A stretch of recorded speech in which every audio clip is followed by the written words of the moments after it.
I want to talk about an inflamed liver.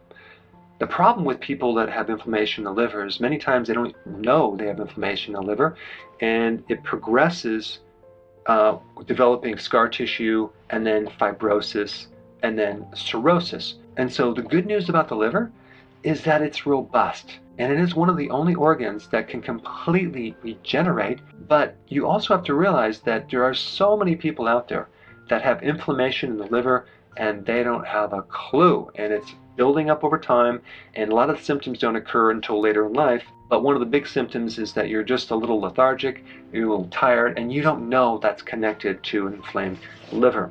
I had an inflamed liver for many years, and I didn't really know it.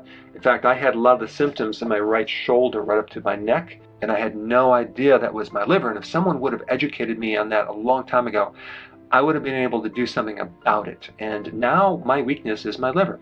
And so if you have inflammation in your liver or scar tissue or even a fatty liver, that can also give you a lot of additional problems like arthritis and decreased thyroid function and a lot of digestive issues and weakness within the gallbladder because the liver makes bile. And if you don't have the full liver capacity, you're not going to have the bile to help you digest all the fat-soluble vitamins. And so the first thing you need to know is what are the most common things that can cause inflammation in your liver? Number one, sugar. Number two, refined carbohydrates. Number three, alcohol. Number four, vegetable oils, which is in most of your foods if you go to the grocery store. Soy oil, corn oil, canola, cottonseed. Very, very damaging on the liver.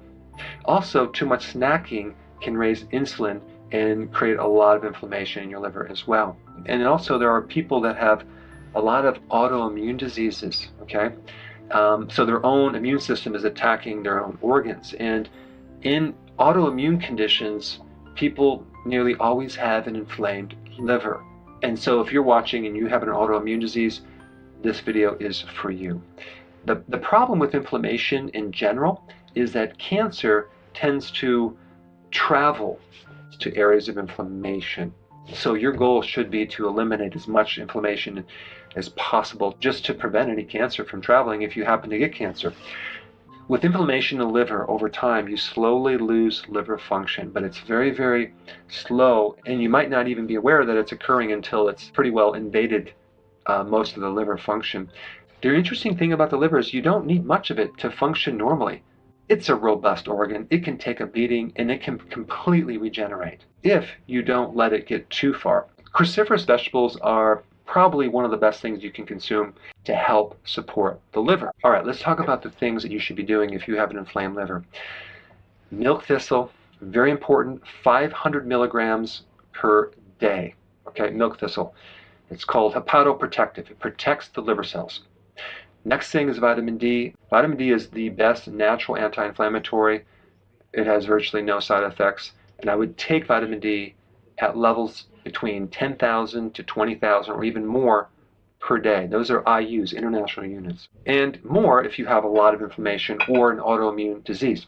The next thing I would highly recommend, and this is very, very important, is fasting at least 18 hours of no food. You can drink water, but no food in that 18 hours. Okay, so you'd have 6-hour eating window and 18 hours of fasting. That's going to give you a tremendous amount of what's called autophagy, which is going to help to repair liver function. It's going to help to take these damaged proteins in the liver, the scar tissue, and help to recycle that into new liver tissue. Very, very, very important. The other remedy I'm going to recommend is called TUDCA. TUDCA is my secret remedy to a lot of different conditions, especially with inflammation in your liver. Basically, TUDCA is bear bile, okay?